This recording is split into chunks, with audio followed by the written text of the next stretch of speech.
अस्सलामुअलैकुम, आप देख रहे हैं होराइजन न्यूज एचडी। खबर शामिल करते हैं बूढ़ेवाला से। मरहबा स्वीट्स गग्गो मंडी से नौसरबाज 50,000 रुपए लेकर फरार हो गया।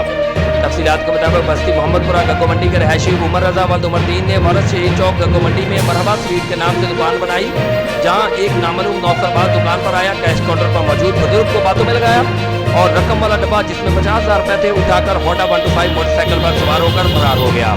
वीडियो में भी नौसरबाज को कैश काउंटर पर मौजूद बुजुर्ग को बातों में लगाकर भागते देखा जा सकता है।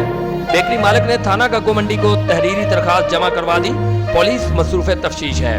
Report Mohammad Hammad Raza, in charge man Horizon News HD.